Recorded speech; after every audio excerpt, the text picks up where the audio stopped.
मोमोज का जिक्र होते ही मुझे याद आते हैं दिल्ली में मिलने वाले मोमोज। जब हम दिल्ली रहते थे तो मोमोज खाने के लिए परपड़गंज से रजौरी गार्डन और सेंट्रल मार्केट जाते थे। लेकिन इंडिया से मूव आउट होने के बाद मोमोज की क्रेविंग को खत्म करने के लिए मैंने घर पे ही मोमोज बनाने स्टार्ट किए। और आज मैं कॉन्फिडेंस के साथ कह सकती हूँ कि मोमोज की क्रेविंग को खत्म करने के लिए मुझे दिल्ली जाने की जरूरत नहीं है। Hello everyone and welcome back to Naya spice Gali. आज हम बनाएंगे नेपाल और तिब्बत की गलियों का एक बहुत ही फेमस और बहुत ही टेस्टी स्ट्रीट फूड, और वो है मोमोज। मोमोज कई तरीके से बनते हैं और आज हम बना रहे हैं वेज स्टीम्ड मोमोज। तो वेज स्टीम्ड मोमोज बनाना शुरू करने से पहले अगर अभी तक आपने मेरे चैनल को सब्सक्राइब नहीं किया है तो यहाँ जहाँ सब्सक्राइब लिखा है प्लीज़ इसे क्लिक कीजिए और इसके साथ आने वाले बेल आइकन को भी क्लिक कीजिए ताकि मेरे वीडियोज़ के सभी नोटिफिकेशन सबसे पहले आप तक पहुँचें। अगर आपने अभी तक मुझे सोशल मीडिया प्लेटफॉर्म्स जैसे कि फेसबुक और इंस्टाग्राम पर फॉलो नहीं किया है तो इसी वीडियो के डिस्क्रिप्शन बॉक्स में मैंने उनके लिंक्स दिए हैं, प्लीज़ आप मुझे वहाँ से फॉलो कीजिए। तो चलिए शुरू करते हैं वेज स्टीम्ड मोमोज बनाना। मोमोज बनाना शुरू करने से पहले हम बनाते हैं इसकी स्पेशल चटनी जो कि है चिली गार्लिक सॉस। तो चिली गार्लिक सॉस बनाने के लिए यहाँ एक बड़े पैन में मैंने लिया है 2 बड़े ग्लास पानी और मैं इसमें डाल रही हूँ 10 से 12 साबुत लाल मिर्च। साबुत लाल मिर्च डालने के बाद मैं इसमें डाल रही हूँ 5-6 कलियां लहसुन की। ये बड़े वाली कलियां हैं तो अगर आपके पास छोटी हैं तो आप और ज्यादा डाल सकते हैं। लहसुन डालने के बाद मैंने टमाटर लिया है और इस तरीके से मैंने टमाटर के एक एंड पे एक कट बनाया है और ये कट लगाने के बाद टमाटर को भी पैन में डाल देंगे। इसी तरह से बाकी जो और टमाटर है उनके ऊपर कट लगा के उन्हें भी पानी में डालेंगे और अब हमें इन सब चीजों को उबालना है। मैंने इन्हें तब तक उबाला है जब तक कि टमाटर की स्किन लूज नहीं हो जाए और ये जो मिर्ची है ये थोड़ी सी गल ना जाए। अब आप देख रहे हैं कि यहाँ पे टमाटर की स्किन अलग होनी शुरू हो गई है, तो अब मैं आपको दिखाती हूँ कि ये कितनी सॉफ्ट हो चुके हैं। ये टमाटर जहाँ हमने कट लगाया था वहां से मैं इसकी स्किन उतारना शुरू कर रही हूँ तो ये बिल्कुल आराम से उतर रही है। हमें इस स्टेज तक इन सब चीजों को बॉईल करना है। अब हम इन बॉईल किए हुए टमाटर, लाल मिर्च और लहसुन को एक प्लेट में ट्रांसफर करेंगे और हमें इन्हें ठंडा करना है। ठंडा करने के बाद हम इन्हें एक मिक्सर में पीसकर इनका एक पेस्ट बनाएंगे और फिर हम अपनी चटनी को तैयार करेंगे। तो अभी मैंने इन सब चीजों को एक प्लेट में ट्रांसफर कर दिया है और मैंने इन्हें ठंडा होने दिया है। 15 मिनट हो गए हैं और सब सामान ठंडा भी हो चुका है और अब मैं इन्हें डाल रही हूँ एक मिक्सिंग जार में। तो यहाँ मैंने साबुत लाल मिर्च और लहसुन डाला है और जब टमाटर डाल रहे हैं तो जैसे पहले दिखाया था उसी तरह से इनके जो छिलके हैं वो उतार के फिर मिक्सिंग जार में डालेंगे। इनको पीसने से पहले छिलके उतारना बहुत जरूरी है वरना जो ये सॉस है चिली गार्लिक सॉस ये स्मूथ नहीं बनेगी, इसमें वो छिलका मुंह में आता है और वो फिर टेस्टी नहीं लगता। तो स्मूथ कंसिस्टेंसी की चिली गार्लिक सॉस बनाने के लिए टमाटर को उबालने के बाद उसका छिलका जरूर उतारें। अब हमें इन सब चीजों का एक स्मूथ पेस्ट बनाना है और इन्हें पीसते टाइम हमें इनमें पानी नहीं ऐड करना है क्योंकि टमाटर में अपना खुद का बहुत पानी होता है, इसलिए हमें इसमें पानी ऐड करने की जरूरत नहीं है। ये देखिए मैंने इसको बिल्कुल स्मूथ कंसिस्टेंसी तक पीस लिया है, इसमें कहीं पे भी बड़े बड़े चंक्स नहीं है। अब हम इन्हें फ्राई करेंगे। तो सॉस को तड़का मारने के लिए मैंने एक पैन में 3-4 बड़े चम्मच तेल लिया है। इस सॉस में थोड़ा सा तेल ज्यादा डलता है, तो यहाँ पे मैंने 3-4 बड़े चम्मच तेल लिया है और जब तेल बिल्कुल गर्म हो जाएगा उसके बाद हमने जो ये सॉस पीसी है चिली गार्लिक सॉस वो हम इसमें डालेंगे। और इस टाइम पे हमें जो फ्लेम है वो मीडियम हाई रखना है, हमें इसे लो फ्लेम पे नहीं पीसना है क्योंकि हम इन सब चीज़ों को ऑलरेडी उबाल चुके हैं और ये आधी से ज़्यादा पक चुकी हैं, इसलिए हमें इनको बहुत ज़्यादा नहीं पकाना है। हमें इसको सिर्फ एक टेम्परिंग देनी है और उसके लिए हमें इसे मीडियम हाई फ्लेम पे पकाना पड़ेगा। इसे मीडियम हाई फ्लेम पर 3 से 4 मिनट के लिए लगातार चलाते हुए हम पकाएंगे। 3-4 मिनट तक पकाने के बाद इसमें डालेंगे आधा चम्मच चीनी, 1 छोटा चम्मच सिरका और अपने टेस्ट के हिसाब से नमक। ये सब चीजें डालने के बाद इन्हें फिर हमें अच्छे से मिक्स करना है और मीडियम हाई फ्लेम पर ही हमें इन्हें 2-3 मिनट के लिए और पकाना है। ये चिली गार्लिक सॉस बनाते समय ना तो मैंने इसे पीसते हुए बिल्कुल भी पानी ऐड किया है और ना ही इसे पकाते हुए मैंने पानी ऐड किया है क्योंकि टमाटर में खुद में इतना पानी है कि और पानी डालने की जरूरत नहीं। अब मैं इसमें डाल रही हूँ आधा छोटा चम्मच सोया सॉस। सोया सॉस डालने से इसको बहुत ही अच्छा कलर मिलेगा और इसका फ्लेवर भी बढ़ जाएगा। सोया सॉस डालने के बाद हमें इसे मीडियम हाई फ्लेम पर मुश्किल से 1 या 2 मिनट के लिए और पकाना है और फिर हमारी ये चिली गार्लिक सॉस तैयार है। इस चिली सॉस को आप एक कांच के जार में भर के फ्रिज में रखिए तो ये 1 महीने तक खराब नहीं होगी।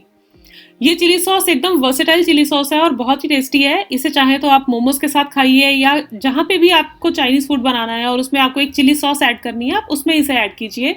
ये सॉस बहुत टेस्टी लगती है और आपके खाने के टेस्ट को और बढ़ा देगी। मोमोज के लिए हमारी चिली सॉस तैयार है। अब हम अपने नेक्स्ट स्टेप की तरफ चलते हैं और हमारा नेक्स्ट स्टेप है मोमोज के लिए आटा लगाना। मोमोज की आउटर कवरिंग का आटा बनाने के लिए एक बड़ा मिक्सिंग बाउल लेंगे और इसमें लेंगे 1 कप मैदा। इसमें मैं डाल रही हूँ आधा चम्मच नमक। नमक को एक बार मैदे में अच्छे से मिक्स करेंगे और फिर मैं इसमें डाल रही हूँ 1 बड़ा चम्मच तेल। यहाँ आप कोई भी रिफाइंड ऑयल यूज कर सकते हैं और अगर आप चाहते हैं तो ऑयल की जगह पे घी भी यूज कर सकते हैं। ऑयल डालने के बाद इसे अच्छे से मैदे में मिक्स करेंगे और दोनों हाथों के बीच में या फिर एक हाथ से इस तरह से मैदे और ऑयल को मसलेंगे ताकि जो ऑयल है वो पूरे मैदे में अच्छे से मिक्स हो जाए। जब ऑयल मैदे में अच्छे से मिक्स हो जाएगा तो इस मैदे का टेक्सचर जो है वो दानेदार हो जाएगा या ब्रेड क्रम्स जैसा हो जाएगा। अब हम इसमें थोड़ा थोड़ा पानी डालकर आटा लगाएंगे। हमें इसका जो आटा है वो बहुत ज्यादा सख्त नहीं चाहिए लेकिन वो बहुत ज्यादा सॉफ्ट भी नहीं होना चाहिए। मोमोज के लिए हमें मीडियम सख्त आटा चाहिए।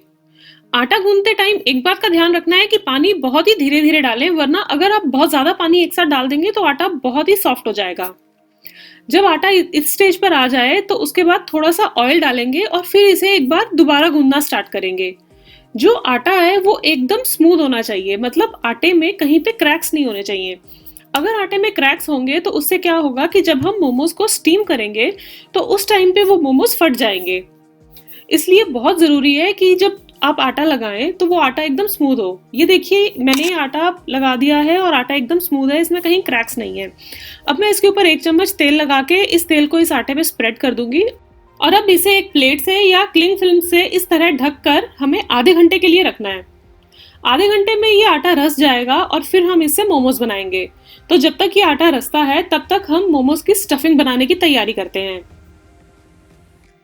स्टफिंग बनाने के लिए यहाँ मैंने एक बड़ा पैन लिया है और इसमें मैंने डाला है 1 बड़ा चम्मच तेल।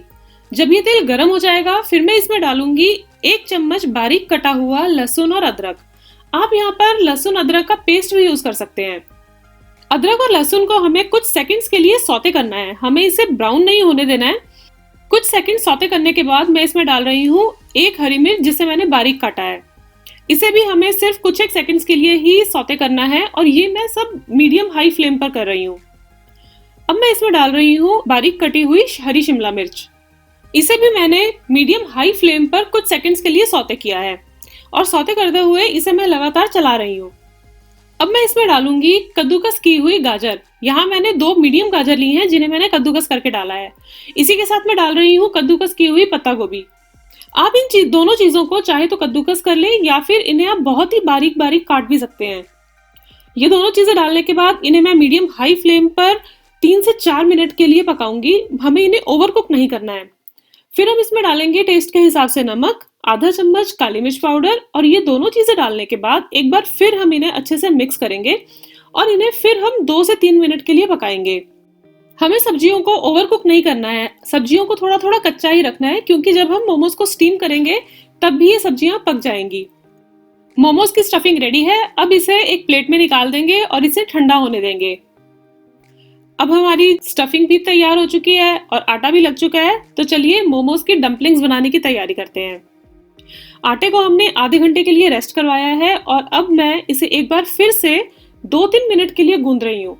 आप देख सकते हैं कि ये आटा बहुत सख्त नहीं है लेकिन साथ ही साथ ये बिल्कुल सॉफ्ट आटा भी नहीं है। तो हमें इस तरह का आटा चाहिए। आटे को एक बार 2-3 मिनट के लिए और गूंदेंगे ताकि ये बिल्कुल स्मूथ हो जाए। अब एक छोटा सा पेड़ा लेंगे और इससे हम एक पतली रोटी बेलेंगे। इसे बेलने के लिए आप चाहें तो तेल का इस्तेमाल कर सकते हैं और अगर आप चाहते हैं तो बहुत ही कम सूखा आटा भी इस्तेमाल कर सकते हैं। मैंने यहाँ बहुत ही कम सूखा आटा लेके रोटी को बेलना स्टार्ट किया है। जब ये रोटी बेलेंगे तो रोटी बहुत ही पतली होनी चाहिए और इसे बेलने के लिए आप बहुत ही कम सूखे आटे का इस्तेमाल करेंगे। अगर आप बहुत ज्यादा सूखा आटा यूज करेंगे तो जो हम ये रोटी बेल रहे हैं उससे जो मोमोज बनेंगे वो अंदर से एकदम ड्राई होंगे। इसलिए बहुत जरूरी है कि आप इसमें बहुत कम सूखा आटा यूज करें। अब हम इसे एक कुकी कटर या एक बड़ी कटोरी की हेल्प से इस तरह से गोल काट लेंगे। टाइम सेव करने के लिए आप एक बड़ी रोटी बेल सकते हैं और उसमें से ही छोटी छोटी 2 या 3 इस तरह की गोल गोल रोटियां काट सकते हैं। अब हमें इसमें स्टफिंग भरनी है। तो मैंने इसमें 1.5 से 2 चम्मच तक स्टफिंग डाली है और ये जो स्टफिंग है ये एकदम ठंडी हो चुकी है। अगर आप गर्म स्टफिंग डालेंगे तो ये मोमोज फट जाएंगे। स्टफिंग डालने के बाद अब मैंने इसमें चारों तरफ पानी लगाया है और अब मैं इसे इस तरीके से फोल्ड कर रही हूँ। तो एक किनारे को लेके आपने दबाया है और फिर जो ऊपर की लेयर है उसे आप अंगूठे से प्रेस करेंगे और बाकी दोनों उंगलियों की हेल्प से उसे आप पिंच करते हुए जोड़ते जाएंगे। तो बेसिकली हमें इन लेयर्स को एक दूसरे के ऊपर ओवरलैप करना है और उनके एजेस को सील करना है। तो ये देखिए, ये मोमोज की एक सिंपल सी शेप तैयार है। इसी तरीके से हम बाकी मोमोज बनाएंगे और जैसे जैसे हमारे मोमोज तैयार होते जाएंगे उन्हें एक गीले कपड़े से या गीले टिश्यू से ढक के रखेंगे। हमारे ये सारे डम्पलिंग्स तैयार हो चुके हैं। अब हम इन्हें स्टीम करेंगे। मोमोज को स्टीम करने के लिए मैंने एक स्टीमर लिया है और उसकी ट्रे को मैं ऑयल से ग्रीस कर रही हूँ। अगर आपके पास स्टीमर नहीं है तो आप इसे एक नॉर्मल जिसमें हम ढोकला बनाते हैं या इडली वाला स्टैंड है, आप उनमें भी मोमोज को स्टीम कर सकते हैं। स्टीमर की ट्रे को ग्रीस करने के बाद मैंने इसमें कुछ दूरी पर मोमोज रखे हैं। मोमोज में डिस्टेंस होना बहुत ज़रूरी है क्योंकि जब ये स्टीम होंगे तो ये मोमोज साइज में थोड़े से बड़े हो जाएंगे। मोमोज को स्टीमर ट्रे में रखने से पहले मैंने स्टीमर में पानी उबलने के लिए रख दिया था और वो पानी उबल चुका है। अब हम इन मोमोज को स्टीम करेंगे। इन मोमोज को हमें 15 से 20 मिनट के लिए स्टीम करना है। मोमोज को स्टीम होते हुए 15 मिनट हो गए हैं और अब मैं आपको दिखाती हूँ कि ये कितने परफेक्ट बने हैं। एकदम परफेक्टली स्टीम हुए हैं, कहीं से भी कच्चे नहीं है और इनकी जो लेयर है वो भी एकदम सही से पकी है, बिल्कुल भी कच्ची नहीं है। उम्मीद करती हूँ आपको चिली गार्लिक सॉस और मोमोज की ये रेसिपी पसंद आई होगी। आप इस रेसिपी को ट्राई कीजिए और आपके जो भी फीडबैक्स और कमेंट्स हैं वो मेरे साथ कमेंट सेक्शन में शेयर कीजिए। आप मुझे सोशल मीडिया प्लेटफॉर्म जैसे कि इंस्टाग्राम और फेसबुक पर भी फॉलो कर सकते हैं और उनके लिंक्स मैंने इसके डिस्क्रिप्शन बॉक्स में दिए हैं। अगर आपने अभी तक मेरे YouTube चैनल को सब्सक्राइब नहीं किया है तो प्लीज़ उसे सब्सक्राइब कीजिए और लेटेस्ट अपडेट्स के लिए बेल आइकन को दबाना ना भूलें।